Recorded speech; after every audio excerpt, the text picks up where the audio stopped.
അല്ലല്ലല്ല, ഇത് ഈ ബസ്സല്ല. സാങ്കേതിക വിദ്യകളിൽ ഭയങ്കര സാമ്യതയുണ്ടെങ്കിലും ലുക്കും വർക്കും വേറെയാണ്.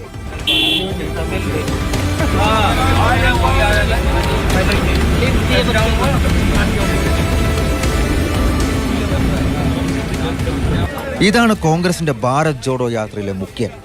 രാഹുൽ ഗാന്ധിയും സംഘവും ഇവന്റെ പുറത്തേറിയാണ് ഇനി അങ്ങോട്ട് മുംബൈ വരെയുള്ള യാത്രയുടെ പ്രധാന പങ്കും ചെലവഴിക്കാൻ പോകുന്നത്.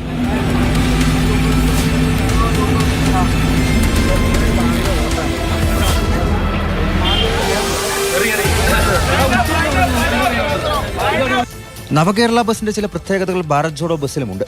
അറ്റാച്ച്ഡ് ബാത്റൂമാണ്. നേതാക്കൾക്ക് സുഖമായി യാത്ര ചെയ്യാം. തെലങ്കാനയിൽ രജിസ്റ്റർ ചെയ്ത വോൾവോയുടെ ഈ ആഡംബര ബസ്. ഇവിടെ രാഹുൽ ഗാന്ധിക്ക് ഒരു ലിഫ്റ്റ് സൗകര്യവും ഏർപ്പെടുത്തിയിട്ടുണ്ട്. ബസിന്റെ റൂഫിലേക്ക് പൊങ്ങി വന്ന് ആളുകളെ നേരിട്ട് അഭിസംബോധന ചെയ്ത് സംസാരിക്കാം. റൂഫിലൂടെ നടന്നും സംസാരിക്കാം. മുകൾ ഭാഗത്ത് മുൻവശത്തും പിറകുവശത്തുമായി കൂറ്റൻ സ്പീക്കറുകളുണ്ട്. വലത് സൈഡിൽ വലിയൊരു LED സ്ക്രീനും.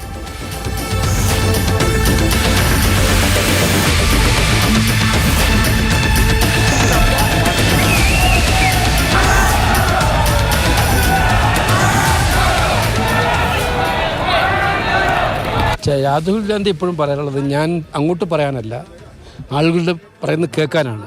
പ്രയാസങ്ങളും ബുദ്ധിമുട്ടുകളും സങ്കടങ്ങളും ഉള്ള അവരുടെ പറയുന്നത് കേൾക്കാനാണ് എൻ്റെ സമയം കൂടുതൽ ചിലവഴിക്കാൻ ഞാൻ ആഗ്രഹിക്കുന്നത്. അതിന് കുറച്ച് കാര്യങ്ങൾ എനിക്ക് പറയാനുള്ളത് ഞാൻ പറയുകയും ചെയ്യും. കുറേ കൂടി ആളുകളെ കയറ്റാനുള്ള സംവിധാനം ബസ്സിനകത്ത് ഇല്ല എന്നുള്ളതാണ് അദ്ദേഹത്തിന് ഏറ്റവും വലിയ പ്രയാസം ഉണ്ടായിരുന്നത്. 9 സ്ഥലങ്ങളിൽ ഇറങ്ങിയിട്ട് അദ്ദേഹം പോകുന്നുണ്ട്. നേതാക്കൾക്ക് മാത്രമല്ല ഈ ബസ്സിൽ പ്രവേശനം. സമൂഹത്തിലെ വിവിധ തട്ടിലുള്ള ചൂഷണം ചെയ്യപ്പെട്ടവർക്കും സാധാരണക്കാർക്കും രാഹുൽ ഗാന്ധിയുമായി സംവദിക്കാൻ അവസരമുണ്ട്. അതിനെ ഓരോ ഇടത്തു നിന്നും ബസ് ടിക്കറ്റ് പോലെ പാസ് അനുവദിക്കും.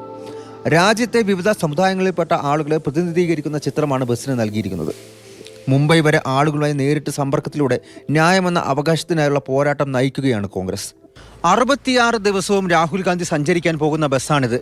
എന്നാൽ 6800-ലധികം കിലോമീറ്ററാണ് താണ്ടാനുള്ളത്. അതുകൊണ്ട് ഒരു പക്ഷേ ദിവസങ്ങൾ ഇനിയും നീണ്ടേക്കാം. പക്ഷേ എത്രത്തോളം നീണ്ടാലും യാത്ര ചെയ്യാനുള്ള എല്ലാ സൗകര്യങ്ങളും സജ്ജീകരണങ്ങളും ഈ ബസ്സിനകത്ത് ഒരുക്കിയിട്ടുണ്ട്. വൈശാഖ് ജയപാലിനോടൊപ്പം അർജുൻ പിതാംബരൻ, മാതൃഭൂമി ന്യൂസ്.